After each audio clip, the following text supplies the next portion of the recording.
Okay, this should say part 12, and it should say it's public. That probably says part 12 anyways. Pause the video. Well, pause the playback. Alright. AI-generated Yu-Gi-Oh cards are back on the menu. Well, Charmy Fuelos heard the news recently about it getting a reprint in Quarter Century Stampede, and now he feels quite a bit better. He's not throwing up anymore.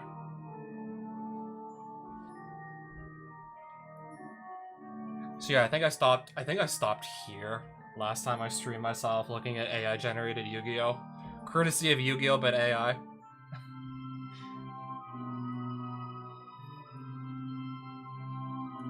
Yeah, speaking of which, before I actually do any scrolling down or reading cards, I do have to mention that the person behind this account has been on break since July for quote-unquote personal reasons.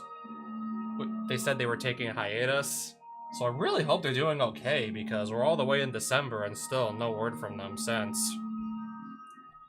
It's been at least, if not, at least like 5 months. I hope they're doing alright.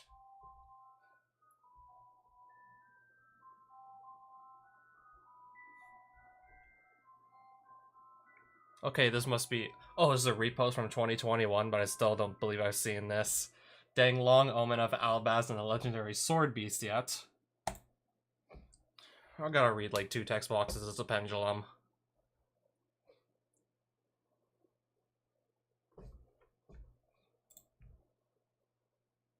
Something about not being once per turn. Oh, Fargeeks, welcome back. Once per turn, if you have a Yang Zing card in your other pendulum zone, you can destroy this card, and if you do, add 1 Yang Zing or Sword Art spell trap from your deck to your hand. This is not even a hard once per turn. So if for some reason you want to add like 3 Yang Zings, because you can just add... Oh wait, this is not a Yang Zing card. Oh no, it kind of just looked like one to me. Wait, isn't Deng Long a Yang Zing monster? I don't know. If this card is... Okay, let me just start reading, like, the other half of the card. If this card is Pendulum Summoned, until the end of this turn, neither player can activate cards or effects except Pendulum Mouse. Oh, wow. Neither player can activate anything if this is Pendulum Summoned. Once per turn, you can discard 1 card. Then target 1 face-up card your opponent controls. Destroy it, and if you do... This card gains 1,000 attack for each face-up card you control. Okay, I can imagine that would scale pretty quickly. During the end phase, banish this card, and if you do, both players take 1,000 damage. Alright, so let's see here. Probably read this over in my head a couple more times, see if... I mean, this makes sense, sure, but is it too powerful? Would this be theoretically too powerful for it to be a real, like, legit Yu-Gi-Oh card?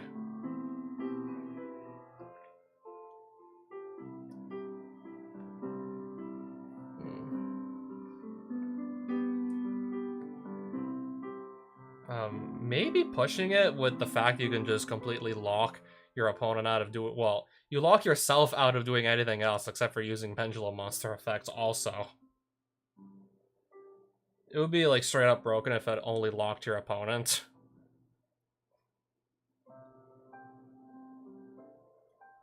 Yeah, there's no hard once per turns on any of these. I don't even know if there like really needs to be.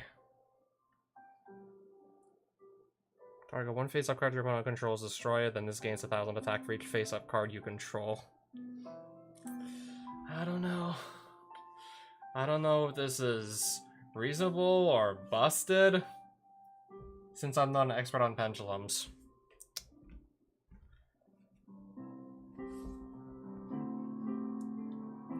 Would a card like this get a pass? I don't even know.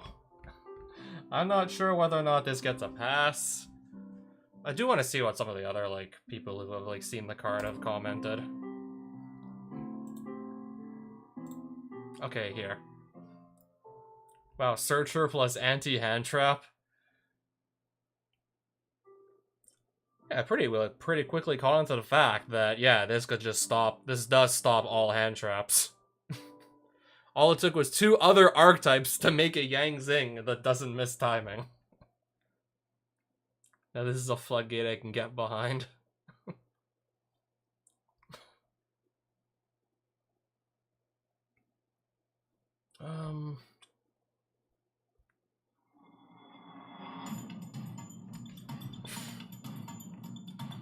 I'm thinking here.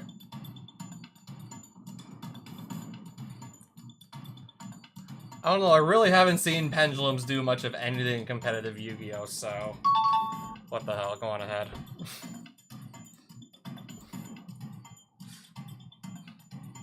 Only really saying this because I don't really see pendulums doing much of anything these days. Music Box. Which is also going to mention Fallen of Albaz because... Yeah, at least like the past like 5 or 6 cards I looked at the other time I streamed this all mentioned Fallen of Albaz, and they were part of this special like Fallen of Albaz themed week. Because the AI that makes these Yu-Gi-Oh cards likes to mention Fallen of Albaz every so often, and it does so because there's at least like 40 different cards in all of Yu-Gi-Oh that have come out in the past 4 years that all mention Fallen of Albaz, including, not even counting Fallen of Albaz itself, of course.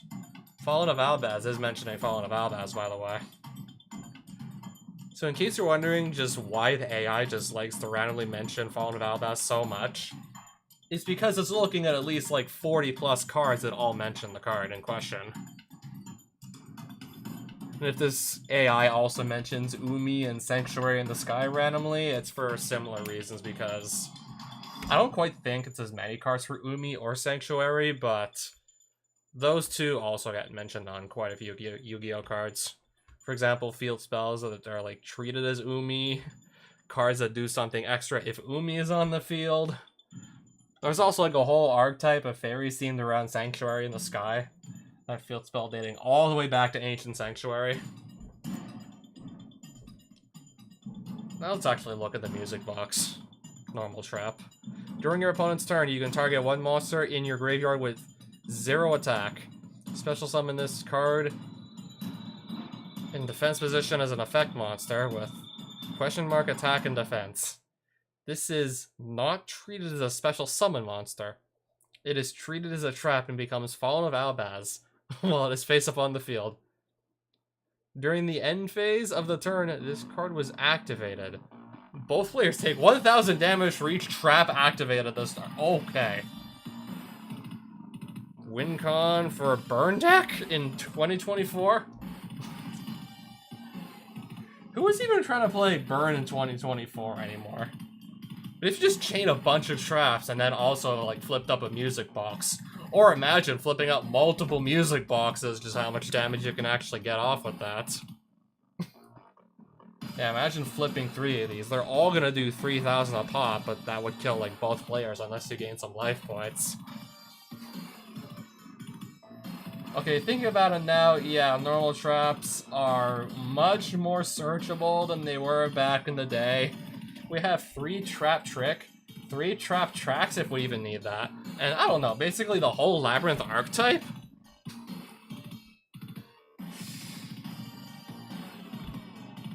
1,000 damage for each trap activated this turn.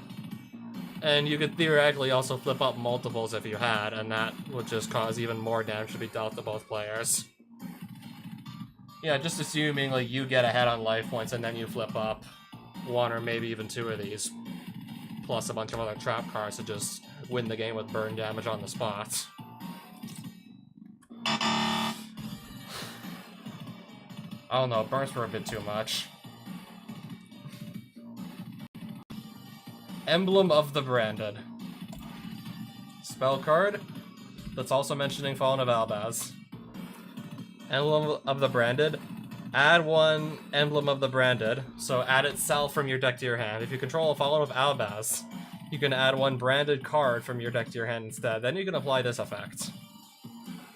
Fusion summon 1 fusion monster from your extra deck by banishing fusion materials listed on it from your hand or field, including a Fallen of Albaz. You can only activate 1 Emblem of the Branded per turn. This is a perfectly normal, like, by today's standards, fusion spell card that's not polymerization. Nothing about this is like reads like broken. This just reads like a pretty like commonplace fusions kind of spell card you see these days. Fallen of Albaz. Dried beans and chips. A working class family. They say that never get sick of eating. They only get sick because they are so used to living in a society.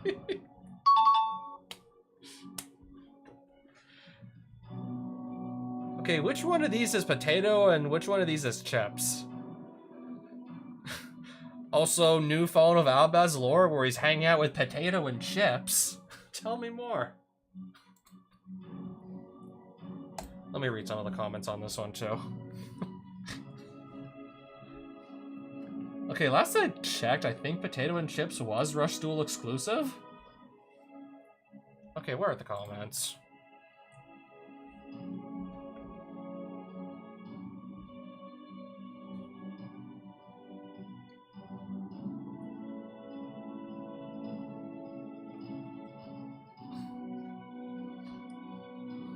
There we go. Finally, a Yu-Gi-Oh card that represents me. I love this card so much. It's like a sitcom where Albaz's kitchen came to life. Albaz has taken over the AI. He has gotten sick of the fight and the pain and the fusing. He has become one with the couch and decided to be in needs.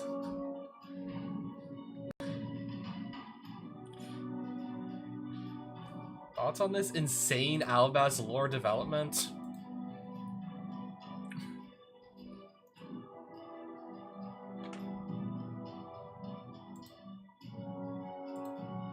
Okay, now can I get back to the actual Yu-Gi-Oh AI? Okay, now I think I gotta scroll all the way back down to where I was.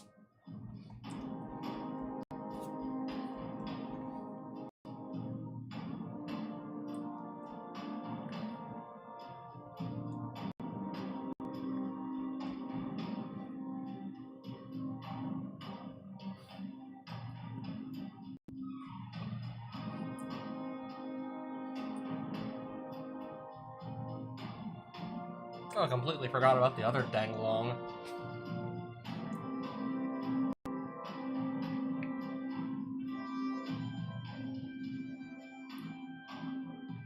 Virgil, the anointed moral leader. Alright, so this is a fusion of Fallen of Albaz and Fallen of Albaz. This card's name is always treated as Fallen of Albaz. Must be fusion summoned. Gains 100 attack for each monster your opponent controls. Once per turn, you can send one spell trap from your deck to the graveyard for cost. Then target one monster your opponent controls. Destroy it. Okay, this looked like a pretty mediocre, like, level 7 fusion that for some reason you use 2 Fallen of Albaz to summon what looks like only the head of Fallen of Albaz on somebody else's body.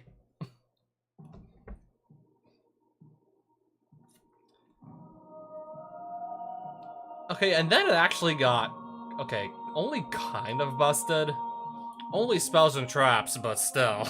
Any spell or trap from your deck to the graveyard, and this is a cost too, by the way, so it's not gonna, it can't be like Ashta or anything. I still want to say go on ahead, because at least it's not like any card in your deck. And it's only one spell slash trap, but still. That goes pretty hard. Last Son of the Seventh Emperors. Okay, it's also mentioning Fallen of Albaz. True. When this card is activated, add one Fallen of Albaz from your deck to your hand. While you control Fallen of Albaz, your opponents, monsters that were special summoned this turn, except during the end phase, cannot activate their effects that— oh wow. If they special summon anything, until, like, the next turn or the end phase, they can't use any of their effects. Oh, wow. While you control Fallen of Albaz, this card just adds the Fallen of Albaz. So, It'll be pretty easy to actually just control one at that point. If you special summon a fallen fairy monsters during your main phase, both players draw one card. If this card in his owner's control leaves the field by an opponent's card effect, you can add one Fallen of Albaz from your deck to your hand. I guess in case you need another Fallen of Albaz, sure. You can only use each effect of Last Son of the Seventh Emperors once per turn. Okay, well the opponent can always just destroy this card like any other like Floodgate. If they just have the out, they can just destroy it.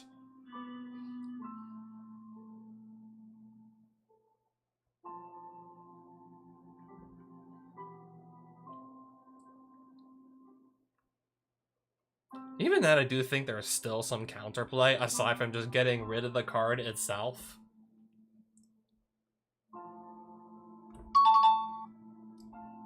Pretty crazy, but not unbeatable. I'm pretty sure I recognize this one, so I'm gonna just skip over it. This card can make a second attack each battle phase, and I think it had like 5,000 attack or something. Okay, it can't attack. It cannot attack directly. Ash Blossom and Joyous Spring. The name's already taken. When a card or effect is activated that includes any of these effects, you can discard this card. Negate that activation. Negate any effect that would add a card from the deck to the hand. Special summon specifically this is just like a heavily nerfed version of the actual Ash Blossom. Negate any effect that adds from deck to hand, or negate any effect that specifically special summons a Fallen of Albaz from the hand or deck, or sends specifically a Fallen of Albaz from hand or deck to the grave. Yeah, this is just a straight up nerf from the original.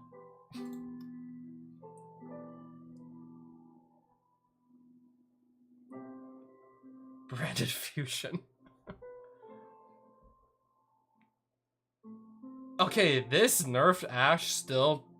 Okay, yeah, it still technically negates Branded Fusion. Your opponent discards one Ash. That's basically what it feels like when I have the Ash and they play the Branded Fusion. That's basically like what it feels like and the text actually reads. Like, I feel like I just have to like use the Ash Blossom to negate this, or they're gonna generate so much card advantage. They're gonna just start popping off so hard that I can't keep up. That Albaz hate is personal. This Ash Blossom be like, fuck you in particular.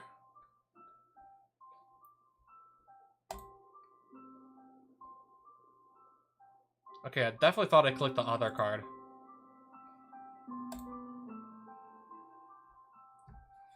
Yeah, I did click the other card. Bujin Musubi. Oh, this one's not mentioning Fallen of Albaz. So it fuses two monsters that I don't know if they actually exist because I was not around for Bujins. Must be either special summoned. Must be either fusion summoned or special summoned by banishing one face-up Bujin monster from your extra deck.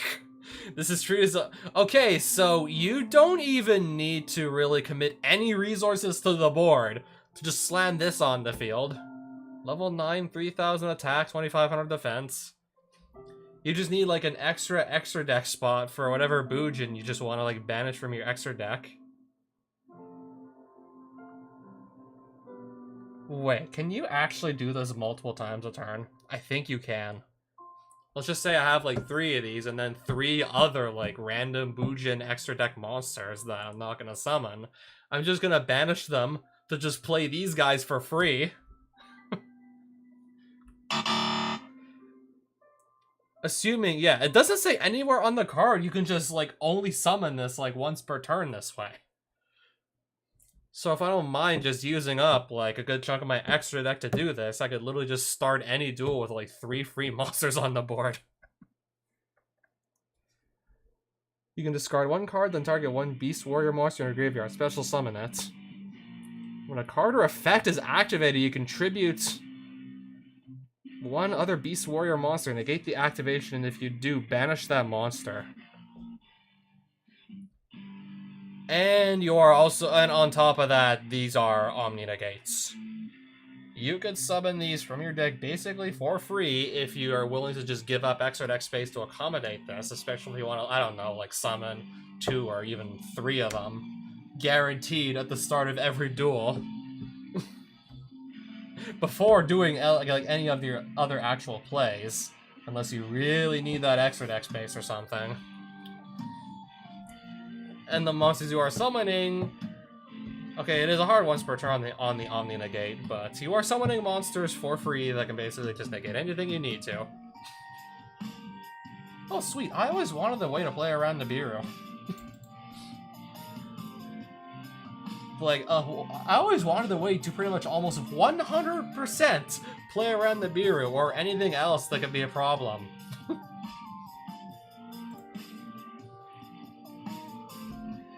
Very specific fusion materials, or just banish a Buchin Pendulum off your extra deck. Wonder what the easier way of pulling out this decent negate would be. Negate may need a tribute, but it's still an Omni Negate.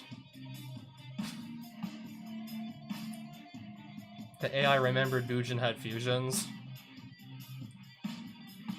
Finally, a Link Zero monster.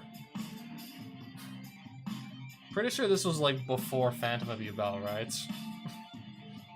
Now we just need Buchin Pendulum. Aside from not being a once per turn, it's really printable.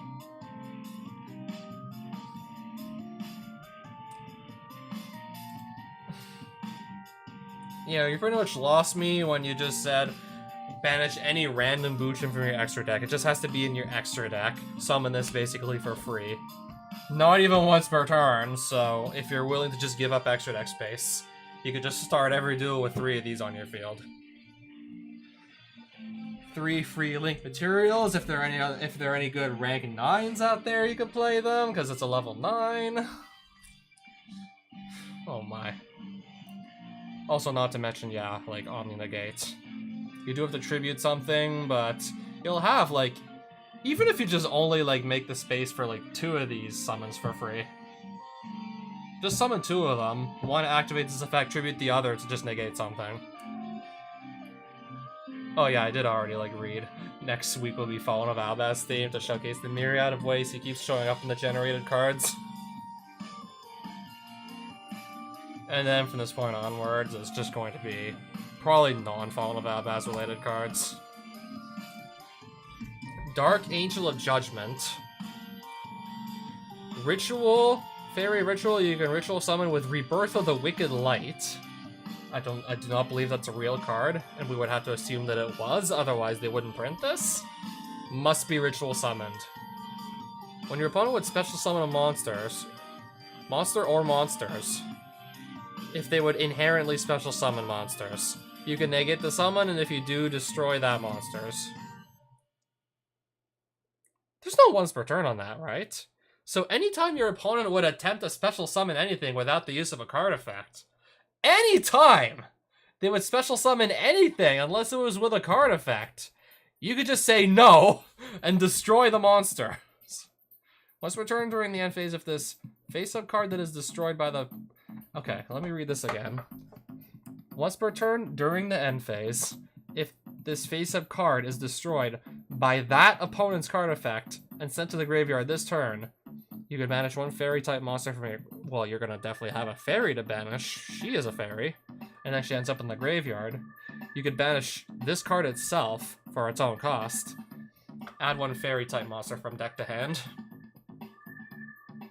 When your opponent would special summon a monster, you can negate the summon if you do destroy that monster.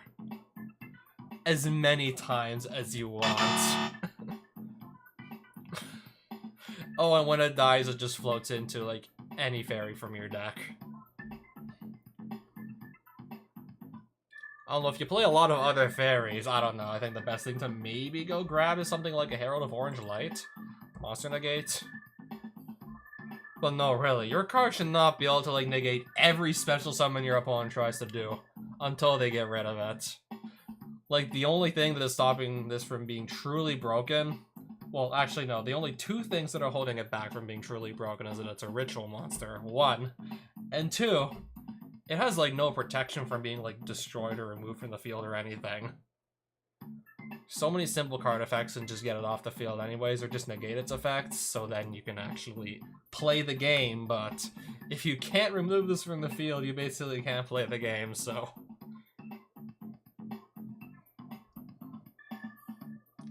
Salamander Megarol. When it's in the Pendulum Zone, your opponent cannot activate spell or trap cards or monster effects! Oh my god!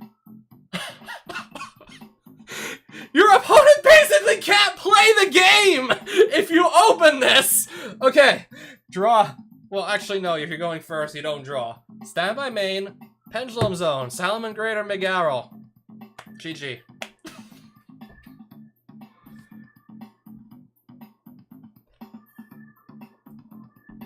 Okay, I'm still gonna read the other effect. I'm still gonna read what it does in the Monster Zone, but... Cannot be special summoned except by its own effect. Let me guess, it's not gonna have an effect that special summons itself, right? You can only use each one of the following effects of Salamander Megarol once per turn. If this card is normal or special summoned, you can activate this effect. Banish all cards you control until the end phase. Wonder what that's supposed to achieve anyways. Besides just losing the game quicker. Okay, so you could just pretty much not let your opponent play the game, or you can just banish all your own cards instead.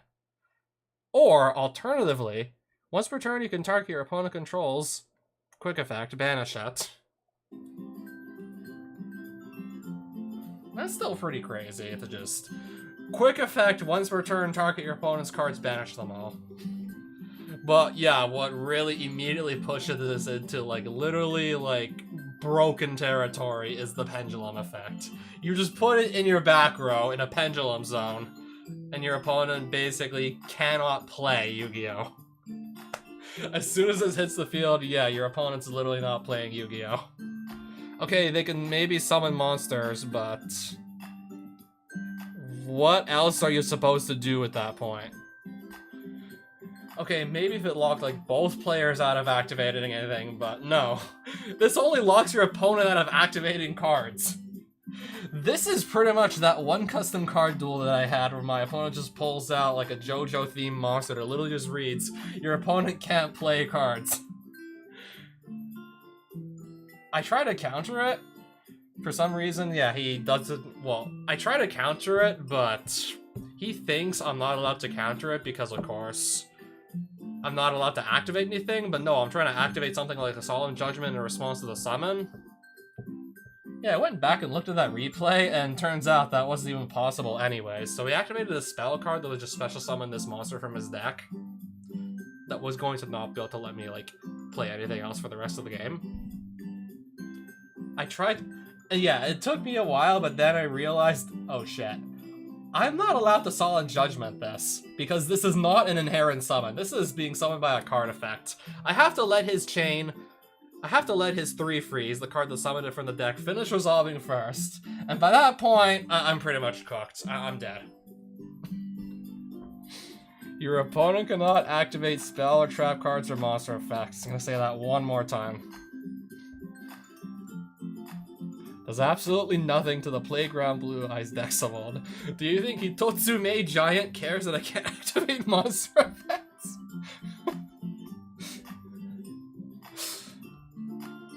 The ultimate pendulum card. One that is just the ultimate floodgate. Like, seriously, who even cares about this thing as a monster? This thing just stops your opponent from activating cards. Not just one card type. All of them! Least unfair floodgate.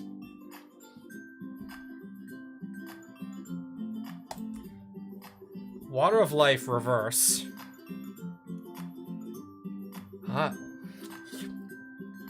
Counter trap. When a spell or trap card or monster effect is activated while you control a water elemental monster, negate the activation, and if you do, shuffle that card into the deck, then destroy one other face-up card on the field. You can banish this card from your graveyard, add 1 Water of the Monarchs, Sadly, I don't think this is a real card. We would have to assume that it was, otherwise they wouldn't print it. From your deck to your hand. Depends on what the Water of the Monarchs card is. Also, Water Elemental Monster. I assume there would probably have to be like a whole archetype surrounding Water Elemental Monsters, or maybe some, if any, coincidentally already exist, because I don't even know if they do. Yeah, pretty good counter traps still. Ideally try and force this activation when you don't have anything else on your field for them to also go and destroy.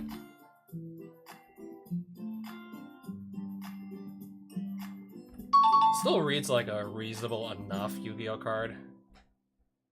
Okay, let's just assuming we were talking about cards that actually do exist.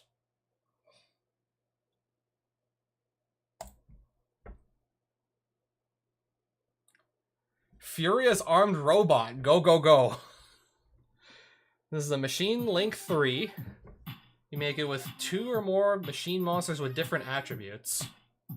When a monster this card points to activates its effect, you contribute 1 monster this card points to for a cost. Interesting. So let's just say, I don't know, your opponent has a monster in Monster Zone 2 or 4. So not the middlemost, and not the leftmost, and not the rightmost monster zones. Just put this. Yeah, especially if it's a monster with an effect they want to really go activate, you put this in a zone just pointed directly to it. You can literally just... Okay, maybe... How does this work? I think you're maybe only allowed to tribute your own cards. Unless it says otherwise, I think you can only tribute your own cards. I literally just imagine tributing off the opponent's monster for cost, but I don't think this is how this works. Tribute one of your other monsters in one of the other zones it points to just get rid of it. Negate it, and then banish it. If this Link Summon card is destroyed by a battler, or an opponent's card effect, you can target 1 non-link machine monster in your graveyard, special summon it. You can only use each effect of Furious Armed Robot Go Go Go once per turn. It looks reasonable to me. This looks like it checks out. Blaze Fandango, continuous spell. Activate this card by targeting 1 monster in either graveyard. Special summon it to its owner's field in defense position, but negate its effects. When this card leaves the field, destroy that monster. While this card here is in your graveyard, neither player can activate cards or effects! You pretty much had me convinced that you could print this until like that part came. Once returned during your standby phase, inflict 500 damage to the controller of the target. Okay, so maybe there's a reason you want to give your opponent their monster back. So maybe that's why you want to do that. But while this card is in your graveyard, neither player can activate anything. Yeah, so just... I don't know. Just get a few, like, good monsters on the field, and then find a way to dump this in the graveyard, and kind of just lock the board state in, and nobody can do anything else. Just go first, make a somewhat decent board, and then just lock everybody out of everything. If you okay, oh, Foolish Burial Goods will get this in the graveyard.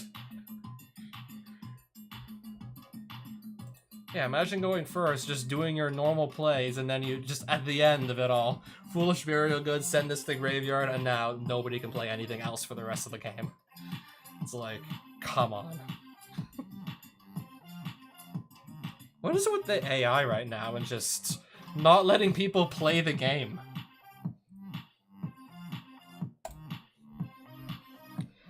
Bephisti, Fangs for Hire.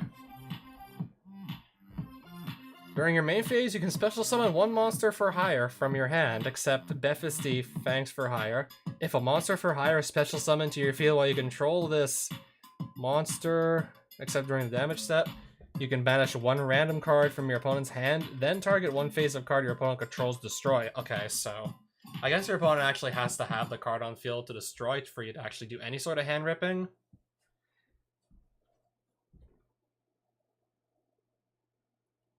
This still goes pretty hard, though. hand rip your opponent and then destroy one of their other cards. Unless you find a way to just force something onto their field on the very first turn, you're not going to be able to hand rip them, I don't think.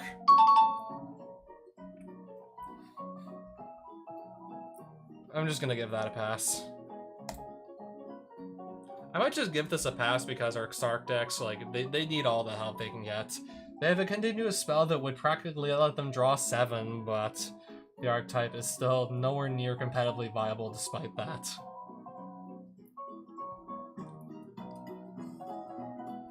Okay, why are we making an Xyz monster with synchro materials? Oh, Fizz is high. Yeah, I heard the pressure update came out. It's just never, like, really, like, got around to. I just never really felt like playing it exactly, like, right now. Okay, I'm thinking at this point maybe sometime over the weekend. So Endless Mode is in pressure right now, if I'm not mistaken, right? They did do Endless Mode that got released.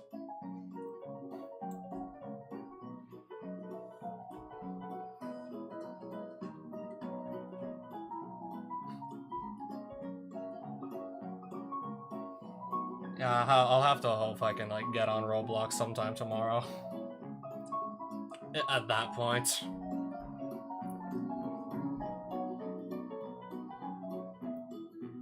So it doesn't even, like, matter if this is a rank 8, you can just summon this with an Arctic Tuner and then one or more non-tuner monsters, as opposed to Synchro.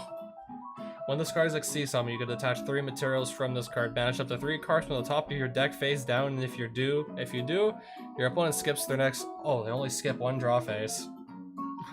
Once per turn during your opponent's draw phase, increase the level of one other Arctic monster you control by 1. Max of 12. When this card inflicts battle damage to your opponent, you can banish up to 3 cards from your graveyard. Special summon that many Arctic monsters from your hand in defense position. But they cannot activate their effects this turn, and if you do, draw 1 card for each monster summoned this way.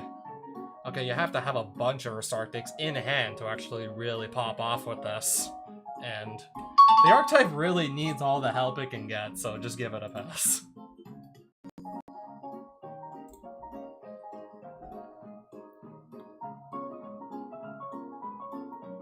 Vylon Prime. Level 10 Fairy Synchro. 1 Vylon Tuner, 1 or more non-tuner light monsters. When this card is Synchro summoned, you can banish all spells and traps your opponent controls. During each player's standby phase, you can banish 1 level 9 or lower Fairy type monster from your graveyard. Special summon 1 Vylon token. Level 10 Fairy, 9500 attack, 9500 defense. This is treated as an Xyz summon. Transfer its material. What materials? To the summoned monster. Once returned during the end phase, if this card was synchro summoned this turn, return it to the... Okay. I don't think you're ever gonna get to summon the You're never gonna get to summon the tokens off this thing, right? Banish all spells and traps your opponent controls during each player's standby phase, except during the end phase, this is just going to... Okay, unless maybe you synchro summon it, somehow get it into the graveyard or banishment, and then just revive it so that it was technically not synchro summoned. The hoops you gotta jump through to get a 9500 attack and defense token. I would actually want to see someone try this. At that point, yeah, you need a Vylon, Tuner, non-tuner light monsters. Continue watching, yes. And yes, Kevin MacLeod. All music, all background music, courtesy of Kevin MacLeod. Really specific synchro, like, material requirements. Really hard to actually keep this on the field. I want to see someone try it. Night Rex, the Soul Dragon. Level 8 Zombie Fusion. A dinosaur fusion monster that combines the powers of 2 zombie monsters. It cannot attack tokens. What exactly suggests that something like this would be physically incapable of attacking specifically tokens and nothing else. Okay, so it's a zombie that's actually saying it's a dinosaur fusion monster. That. Okay, so does this mean its fusion materials are just simply 2 zombie monsters? Is that how that works? Or does this just simply not function as like a proper fusion monster? Because there's no like actual mention of any fusion materials anywhere on the card. I don't quite think that works. Impossible Flourish. Skip your next 2 standby phases. There's a card that just lets you skip your next standby phase. If for some reason you want to skip 2 of them now, the AI, Yu-Gi-Oh! AI has you covered. I don't see what's wrong with it. There's a card that lets you skip 1 and nobody plays it. Moving on.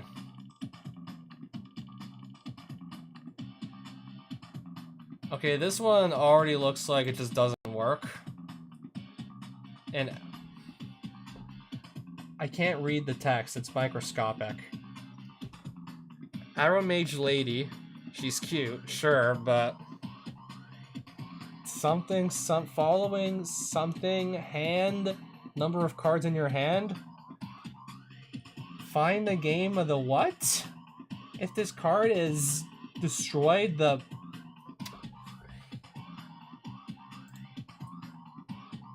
Okay, luckily we have the actual text of Arrow Mage Lady right here. This card gains the following effects based on the number of cards in your hand. 2 or more, no effect. 3 or more, nothing. 4 or more, nothing. 5 plus, 6 plus, 7 plus, 8 plus, 9 plus, 10 plus, 11 plus, 12 plus, 13 plus, 4... Okay, you're not going to be getting up to like 12 or 13 or more cards in your hand anytime soon. 14 plus, 15 plus, 16 plus, 17 plus, 18 plus, 19 plus, 20 plus, 21 plus, 22 plus, 23 plus, 24 plus, 25 plus, 26 plus, 27 plus, 24/7.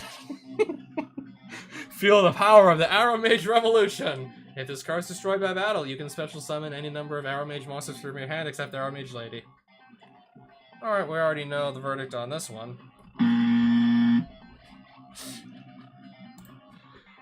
Dino Mission.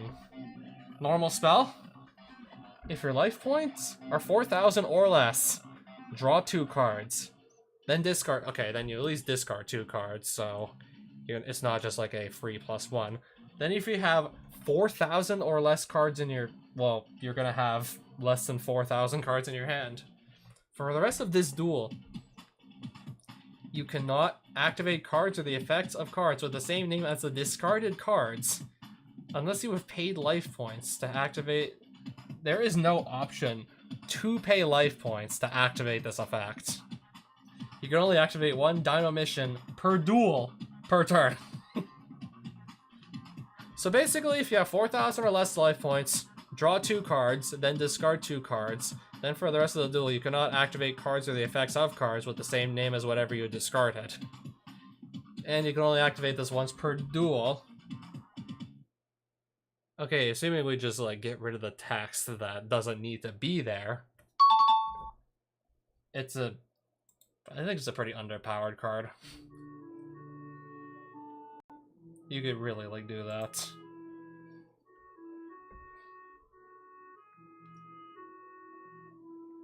Ritual Beast Clasp Spirit. Spirit type. Link monster. You can link summon that with any 2 Ritual Beasts. When your opponent activates a card or effect, you can banish this card from your field or graveyard. Negate the activation, and if you do, banish that card. Okay, this is either just some random, like, Omni-Negate link you can just chuck in any Ritual Beast deck if people still play that, or any deck, quite frankly, that has the extra deck space. If it's playing cards that just send from extra deck to graveyard, such as, I don't know. Yeah, Ultimate Slayer, like, especially, like... I'm trying to remember exactly which duel. I think that was, like, maybe Game 2 of, like, Grand Finals at YCS Anaheim. Yeah, I think it was the Tenpai player that used, like, a really, like, well-timed Ultimate Slayer to just clear the opponent's, like... Okay, was it like the Tenpai player, or was it like the Fiendsmith Razio player that had the Ultimate Slayer? Use it to like break the opponent's board. Okay, I think it might have been like the Fiendsmith Razio player. Sending something like, okay. Actually, no, maybe it was the Tenpai player, because I think you remembered sending something like Meteorologic Aggregator to also not just put Nixie's monster back into his opponent's extra deck, but also negate something else on the field too, with the Meteorologic send. And also, not to mention, it is a really, really good card to use against Razio, which may or may not be like the best deck in the current metagame. If it's not the best deck, it's one of these best decks in the current meta, like, guaranteed.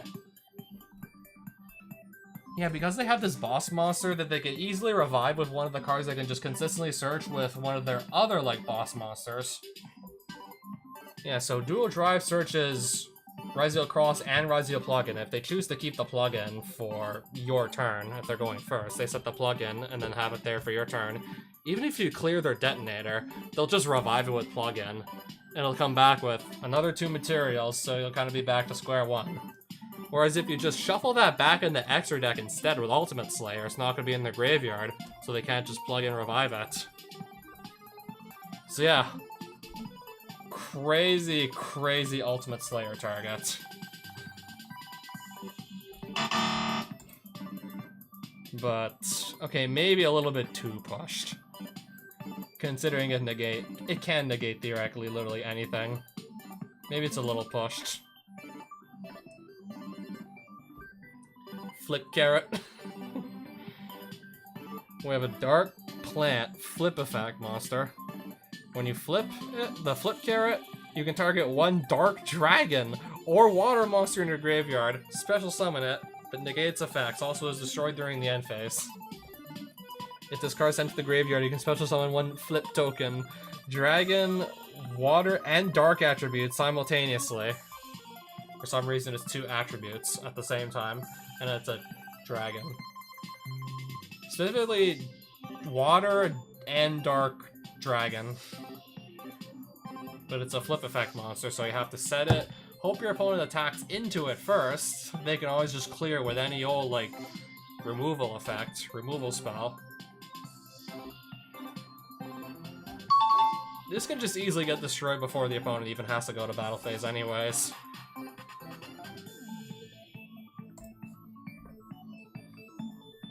Galaxy Eye's Cipher Heart, which you make with any 2 level or even... Okay, for some reason you want to use like 2 rank 8 monsters, you're allowed to do that too, I guess.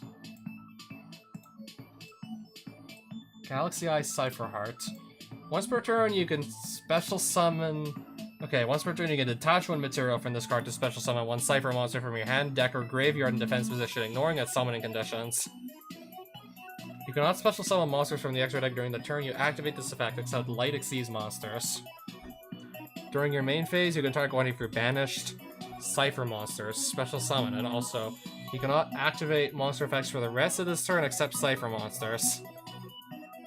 Okay, so this is just a rank 8 with 4,000 attack. That is pretty high for just a rank 8. Also, I don't really know enough about Cipher monsters to know if the first effect is just broken or anything. But it also locks you both before and after into only special summoning from the extra deck Light Exceeds monsters. And then the other effect also locks you out of monster effects except for Cipher monster effects for the rest of the turn. Go ahead. And then go on ahead. Branded Retribution. Well, the name's already taken.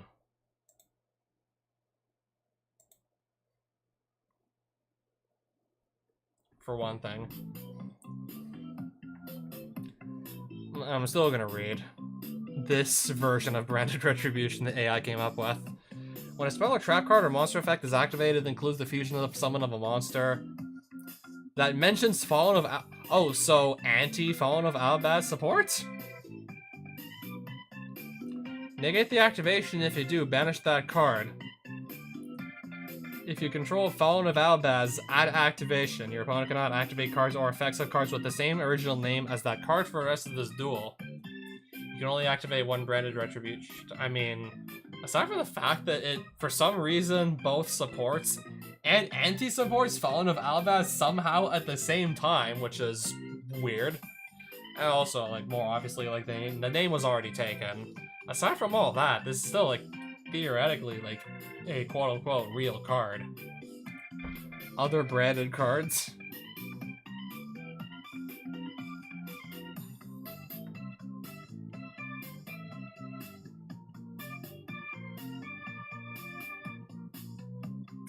I'm just gonna scroll down further to see, like, more cards. Oh, Pendulum Machine. The name's already taken, too, sadly. Alright, so this is a normal monster. 50, 50, 50. 10 out of 10 lore. I almost cried just now. Attack. 2000. Defense. Nothing. I kind of wish, like, the name wasn't already taken, but... yeah. We can definitely say that at least the AI tried. Yeah, there was an attempt. Salamangreat Blackwing Bahamut the Hyper. So I have a level 8 Wing Beast Synchro that requires specifically one Fire Tuner and one or more non-tuner Wing Beast monsters. When this card is destroyed by card effects and sent to the grave, you can target one face-up level 4 or lower Wing Beast monster your opponent controls. Specifically if they have one. Equip it to this card. This card's level is increased by the total levels of all fire monsters you control.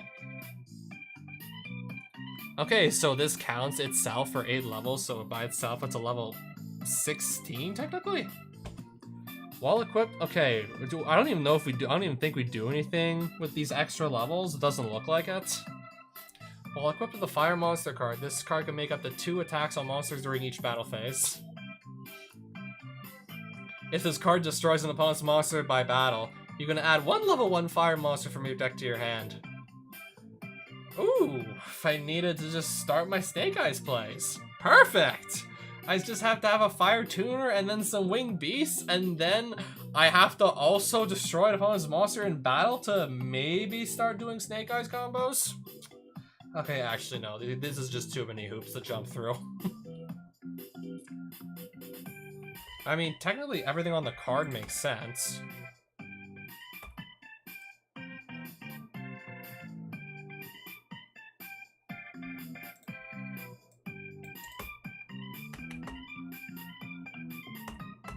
Hello, soundboard.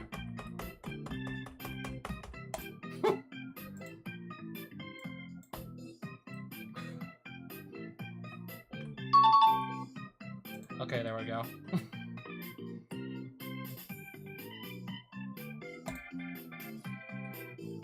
Alright, more cards. More where that came from. World Legacy Gate, field spell. When this card is activated, add 1 Mech Knight monster from your deck to your hand.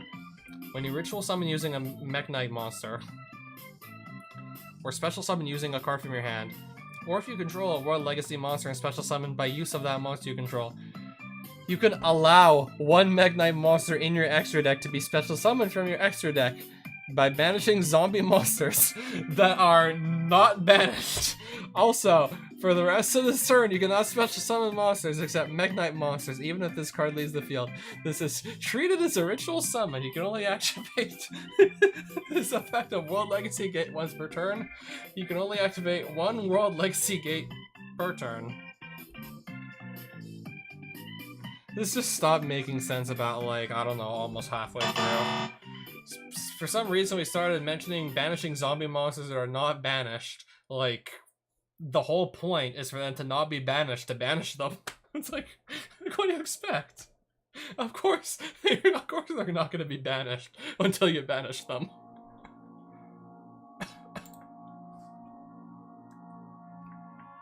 Okay, that's a Karakuri monster. Karakuri Chimera, MDL. 3565 Miko range. So it's a fusion you make with one Karakuri monster and one Dark monster. Once per turn, when another machine monster's effect is activated, you can target one Karakuri monster in your graveyard, special summon it. When a spell, or trap card, or monster effect is activated that targets this card and you have no cards in your graveyard, you could draw one card. You can only use this effect once per turn.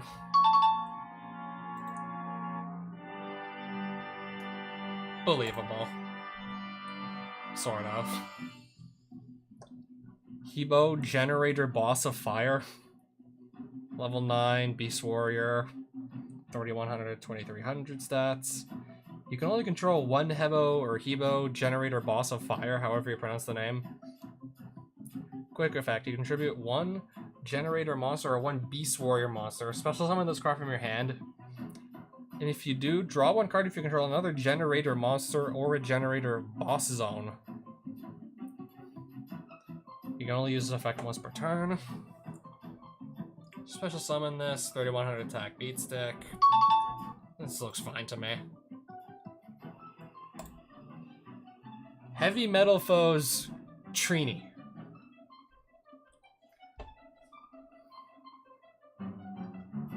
Limited edition card I've never heard of until now. Link 2 you make with 2 psychic monsters. You can target one Metal Foes card in your graveyard, either add it to your hand or special summon it. Also, you cannot normal summon for the rest of this turn except Metal Foes monsters. If this card is sent to the graveyard, you can target one Metal Foes monster on the field. It gains 600 attack until the end of this turn. You can only use each effective... This looks like a perfectly normal card, again.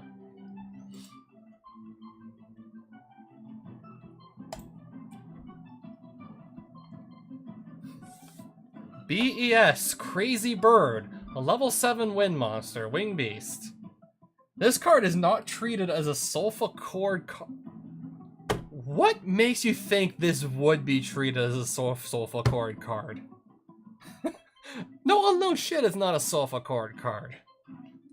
Cannot be normal summoned or set. Must be special summoned from your hand by sending 3 monsters with different names from your deck to the graveyard. You can only use each of the following effects of... Okay, let's just say that goes insanely hard. In fact, that is insanely broken. Send any 3 monsters from your deck to the graveyard for cost. So this can't even be negated or anything. As a Horus player, I would just jump at the opportunity to play something like this in my deck if it were real. Okay, and then again, maybe not if it had like a maybe not if it had like a $200 price tag or something like that. Special summon this by sending any 3 monsters from your deck to the graveyard for cost.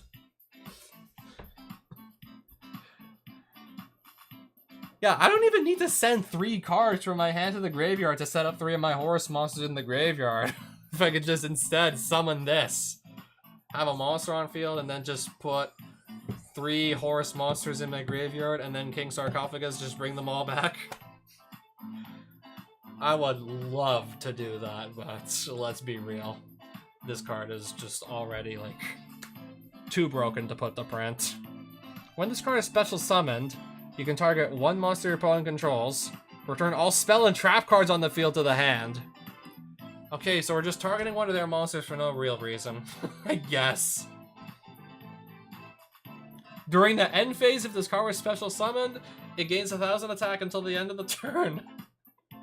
Randomly gain attack and then just immediately lose it.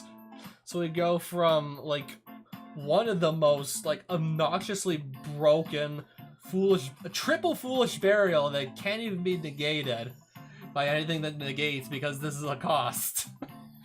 We go from triple foolish burial that literally can't be responded to giant true nade if your opponent has a monster, to just randomly gain 1000 attack and then immediately lose it and do nothing with it. But overall, yeah, this card is absolutely nuts. And it is not a Sulfa Chord card. I feel like I need to put that out there. Anyone who is looking for a new like Sulfa Chord like support, you're gonna have to look elsewhere.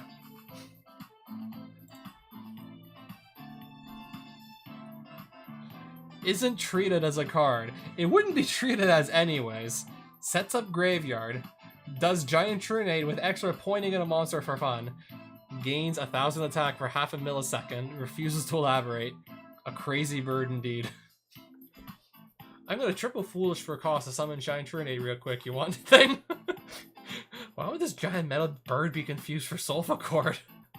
Geez, Foolish Burial for 3 just for summon cost. That's strong enough. Add in Giant Trunade if your opponent has a monster. Attack boost at end till end. Hilarious. BES without the bullshit counter system.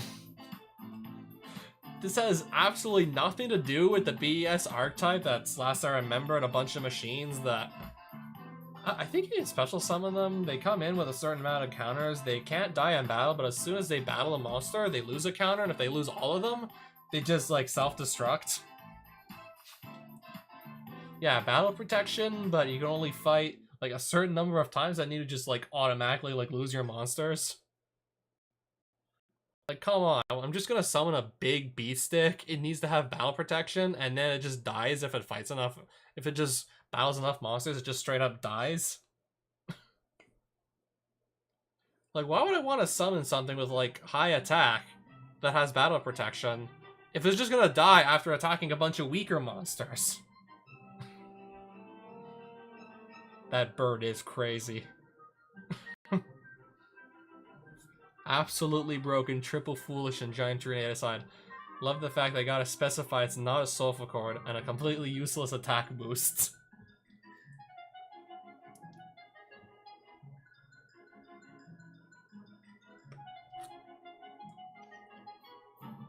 So yeah, we have 3 different things going, well, 4 different things going on here.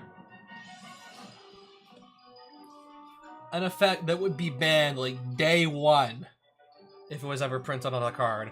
An effect that already is banned on a card. A completely useless effect. And then the fact it's not a Sulfa Chord card. Moving on. Hazy Future. Continuous strat. Once per turn, you can special summon one hazy monster from your hand.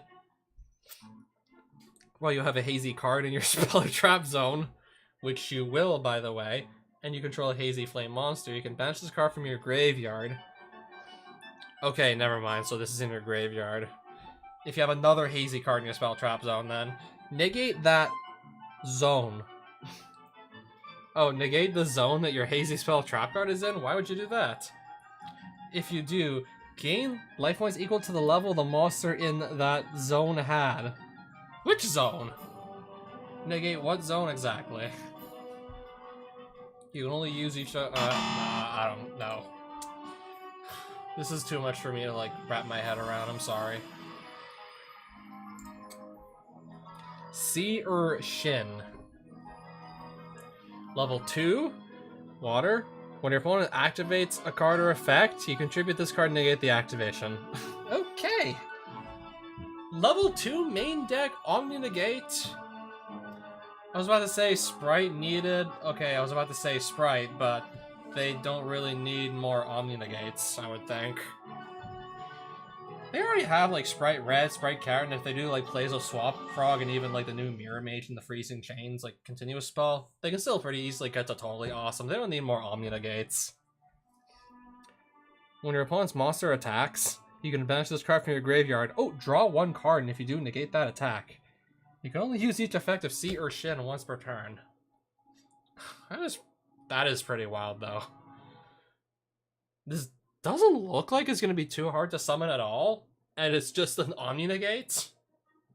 And then even after that, you get a free draw and a free, like, negate an attack. Basically for free after you've already, like, negated something with it, or it got sent to the graveyard by some other means. I'm doing good. I think this is a bit too wild to be printed, but I could be wrong. Kawaki Meru, initialize. Initialization. Normal spell? Oh, you're talking about this card that's on screen right now?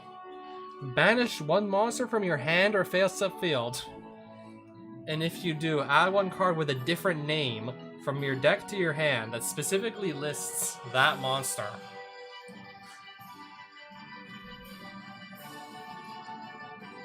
Okay, you would banish the Exodia head from your hand? Or field? Okay, why would you want to banish an Exodia piece out of your hand to go add another Exodia piece? You're supposed to have all 5 or they're kind of just useless. And if you, the whole point is, if you like have all 5. The whole point is, yeah, if you have like all 5, you just straight up win the game. I'll have to come back to this one. Oh, you're talking about the Sea Urshin? Probably. I think would also go really well into those recent like water pile decks with the new Mermail support. They'd probably be able to have a field day with that one too.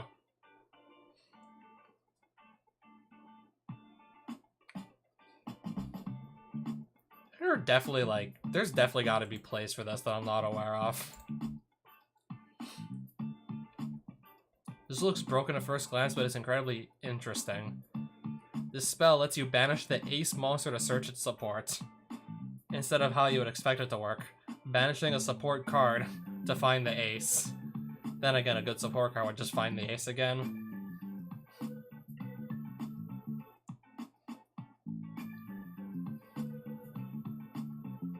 I just realized this is probably really good in Cyber Dragon's Harpy Lady and Gate Guardians, because it doesn't need to be the original name.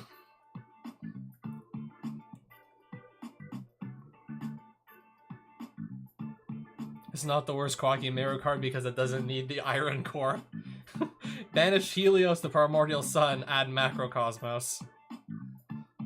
Definitely a good card. Completely generic. There's probably all kinds of interesting uses for this, so I'd say like give it a pass and see what everyone else would come up with that I can't. Batteryman Canis. Rank 4 machine exceeds 2 level 4 monsters. Once per turn, during either player's turn, you can detach 1 exceeds material from this card and target 1 face-up monster on the field. It loses 1000 attack, also its effects are negated while it is face-up on the field. Once per turn, if this card has no exceeds materials, you can target 1 exceeds monster in your graveyard. Attach that target to this card as an exceeds material. So if you have exceeds materials left over in your graveyard, you can just resupply it. So it's just negating monsters' effects.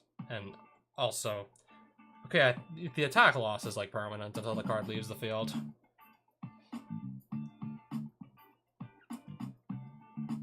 So just negate monsters on field, make them lose some attack.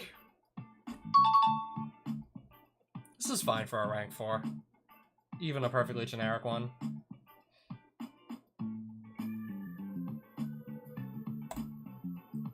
Sylvan Marshall Leaf.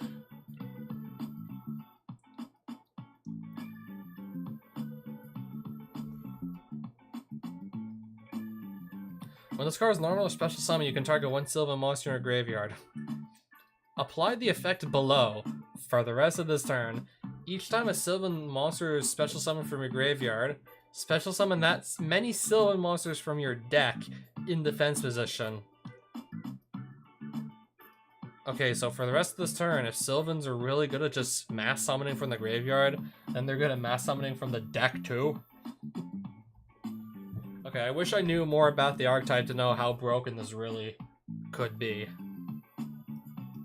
And if you do increase this card's level by the level of the targeted fairy-type monster... What fairy-type monster? You can only use this effect of Sylvan Marshall Leaf once per turn. So this effect below, when you summon this, target a Sylvan monster in your graveyard for no reason. And then for the rest of the turn, each time a Sylvan is normal special summon from your graveyard, special summon that many Sylvans from deck and defense position. Increase this card's level somehow. It looks like it would be broken, but I don't even know if it is. Oh no, mass summoning from the deck doesn't make me feel good. Just saying. M Warrior number 5! didn't know there was a 5th M warrior. It just looks like a palette swap of, I think, the first one or something. Warrior. Normal monster. While most machine-type monsters are destroyed by battle and sent to the graveyard. Ouch. Out here roasting machine types for some reason. This warrior initiates an attack with a plasma-powered javelin that can pierce anything. No monsters can survive. Let's just go summon anything with more than 2200 attack.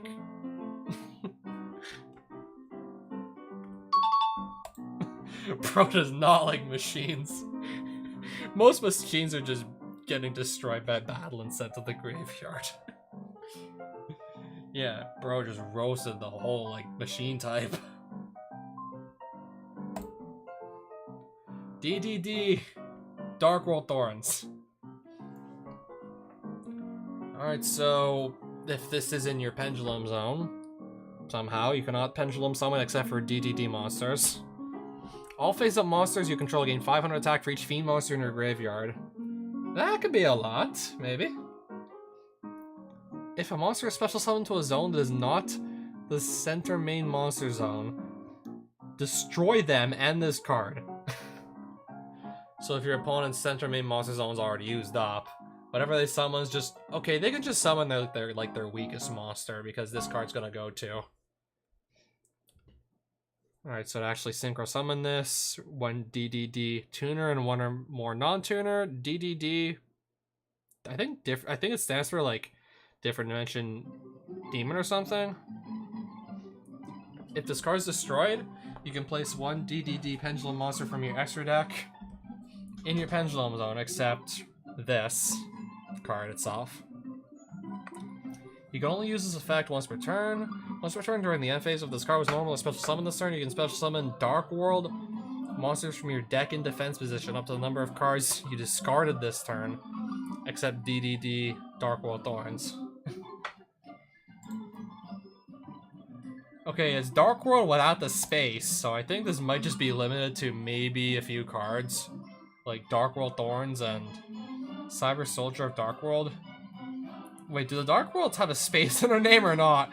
Or is this only support for OG Dark World Thorns? Ah yes, normal summon an extra deck monster.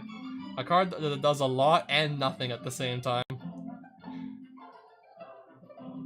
This triggers Cerulli to hand rip your opponent. But yeah, Dark World without the space, so you can't just go summon this from the deck, right? It's gotta be like something like Dark World Thorns, or I think there's also a Cyber Soldier of Dark World you could summon too. Only way to summon this is have Gilgamesh blow up since there are no DDD tuners. Is this a real card? No, and it doesn't even really like necessarily... Okay, it sort of feels like one, and it doesn't at the same time, so I don't know. It's like both a real card and not at the same time. Any recommendations for good archetypes? I'm guessing you just really recently got into Yu-Gi-Oh! If you're willing to actually spend the money, or you could just wait until the Ryzeals get like reprinted. Because they are one of the best decks in the current metagame right now, though. I personally know, like, to some extent how to counter the Ryzeal strategy. I mean, if you kind of just build it pure, it's kind of like the same, like, combo lines over and over again. I'd also say, like, Kashtira, but... Okay, if you're willing to spend some money because the unicorns have been spiking in price lately. It's kind of just become like its own like little small engine that's going into like nearly any deck. A lot of decks are kind of just jamming that in. I mean, it's overall like a pretty good, like even just like a very small engine to have, because I like also have like a small engine of 3 Fenrir, 1 unicorn, and like 1 birth and 1 of the field spell that searches the Kashtiras in my Horus deck.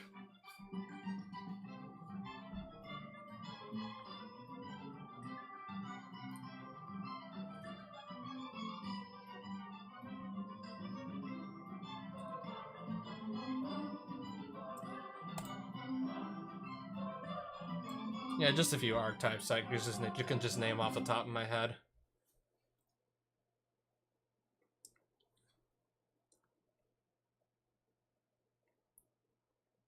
I'm thinking if Sprite is still any good these days. I know Sprite was like crazy like in 2022, especially when they had the Elf, but the Elf got banned like 2 years ago.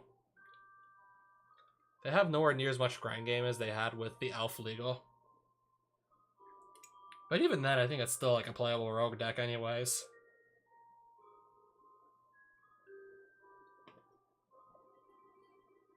If not, maybe at least tier 2.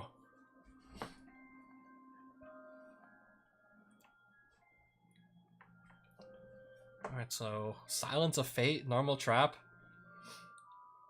While your life points are 4,000 or more, pay 1,000 life points, double your normal draw for the rest of this duel, gain life points equal to the deficit between your current life points and 4,000.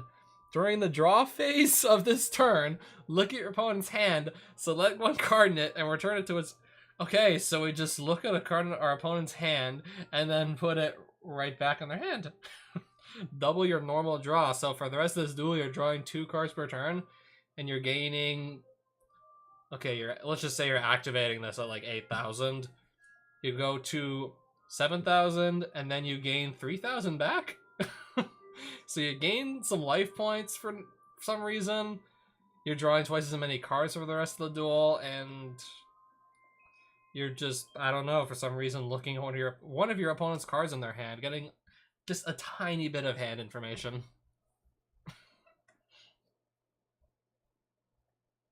No, I don't quite think this checks out. Silence of the Martyrs. When a monster effect is activated, if you have 3 or more defense in your graveyard. So if I have like monsters in my graveyard who have total defense like 3 or more, is that how that works?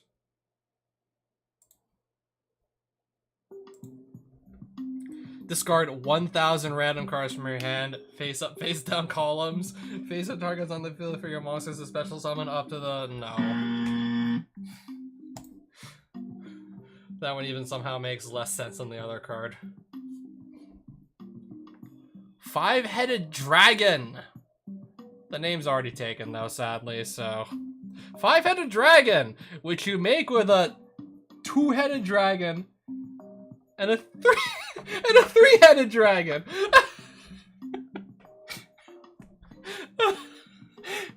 Jeez, this card is looking... This looks a lot different from what I remember my 5-headed dragon looking like. Jeez. Yeah, the name's already taken though, and rest assure you, if this was like the actual 5-headed dragon, it would have seen like nowhere near as much play as the real 5-headed dragon, which you just make with any 5 dragons. And even then, like, it's usually like pretty cumbersome to even summon like the actual like OG 5-headed dragon. Your best play with it by far, and this was before the errata of the card in question I'm gonna mention. This still holds true in Edison format because they're using like how the cards worked back in 2010. Future Fusion, activate it, the turn you activate it, put any 5 dragons from your deck in your graveyard. Yeah.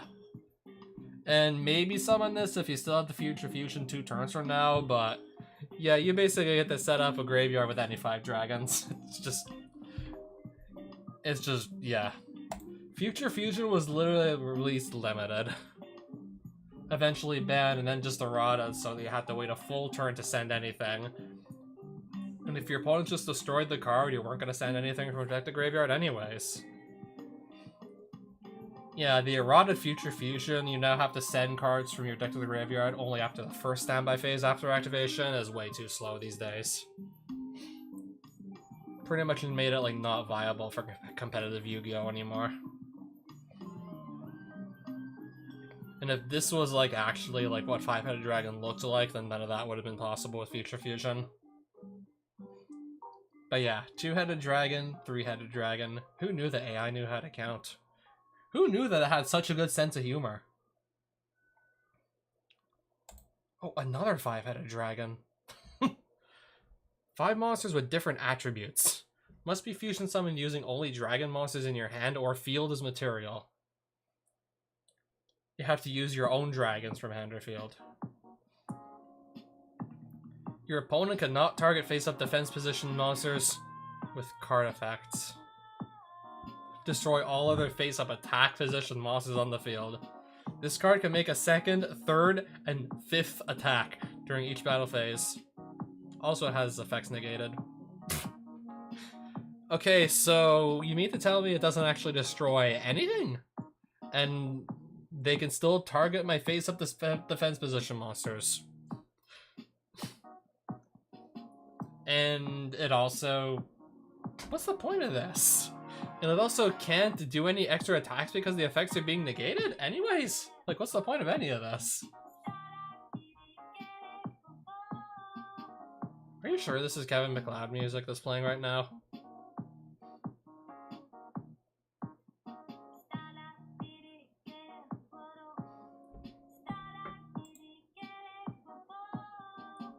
Oh, it is. It's just a track I've never heard of before. Cyclone! Quick play. Target one Link 3 monster on the field with 2300 attack. That was Link summoned, using a Cyberse Link monster with its same name used as its Link. Okay, now this is highly specific. Is this ever going to come up, like, even once? Do I even say give this a pass? Because would this ever, like, even come up once in the history of this game? One Link 3 on the field with 2300 attack. That was Link summoned by using a Cyberse Link monster with its same name. It's probably some Salamangreat monster with exactly 2300 attack. Technically, it's functional, except... yeah, maybe it does only work against exactly one card, like you said. So what is the point?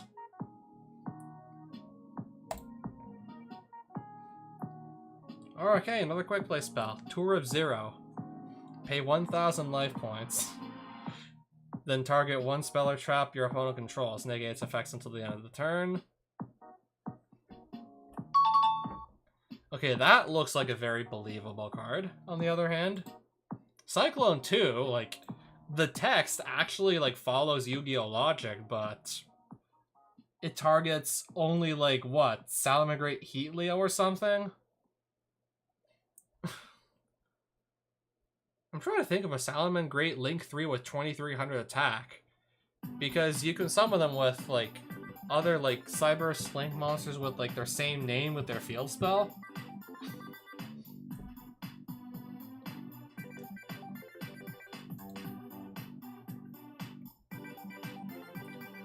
Do those, like, have the same name as each other, though? So, I don't know.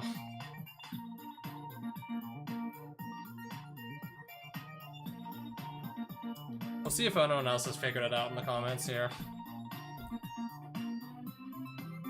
That's gotta be the most specific targeting I've ever seen. Fuck Salamangreat Heatleo, the card. Alternative, a universe where I will use this card against Soulburner.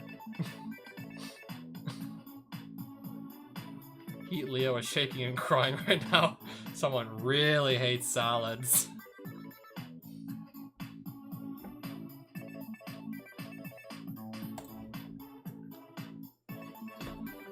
Battling Boxer Rock Core.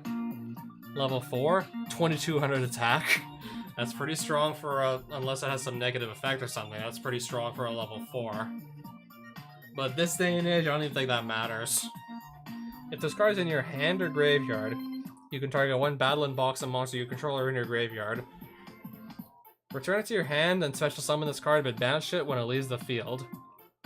If this card is normal or special summoned, you can add one Battling Boxer card from your deck to your hand, except another copy of this. And if you do, add this card back to your hand. Okay, if you summon it with its first effect, it's just gonna banish itself. Add another Battling Boxer card from deck to hand and banish itself.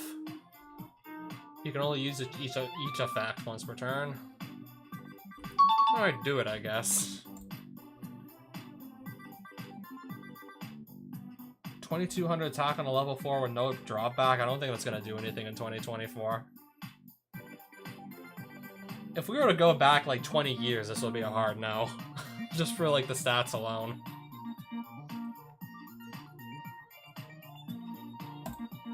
I guess I'll look at like one more tonight. Okay, it's been like almost like an hour and a half. I'll still look at one more. Alright, so I got a Lyrilusk Link monster. Zephyrcelia Ignis. Wing Beast Link, 2+ wind monsters with different names. On Link 3. While a Lyrilusk exceeds monsters on the field or in the graveyard, this face-up card is unaffected by other card effects. Or in the graveyard, so they'd have to banish it somehow, otherwise this is just unaffected by card effects. You could target one other unaffected player's monster. What? Unaffected player monster, what? Special summon one Lyrilusk Exceeds monster from your graveyard, except this is not an Exceeds monster to begin with. If you do attach that target to it as material, that gives it the following effect. During your main phase, you can banish one Wind Exceeds monster from your graveyard, add one Lyrilusk monster from your deck to your hand, except this won't even be in your main deck to begin with, so why even mention it? You can only use this effect once per turn. Target one other unaffected except players can't be unaffected. So that doesn't really make sense, honestly. So I'm going to just assume no. I would assume something like that wouldn't be printed in that case. Why are we talking about unaffected players and their monsters? Players are unaffected by what? Like, that doesn't work. So we looked at how many cards? Just for the fun of it. How many cards did I look at tonight? 1, 2, 3, 4, 5, 6, 8, 9, 10, 11, 12, 13, 14, 15, 16, 17. Oh, a lot of them. Like, probably at least like 30 at this point. 31, 32, 33, wow, 34, 35, 36, 37, 38. Okay, I looked at least like 40 cards. 40. We're not going to count this one because I saw this one earlier. 41, 42, 43, 44, 45. Okay, I looked at like at least like I think 46 different cards here. That's plenty for a stream. So with that, thanks for dropping by.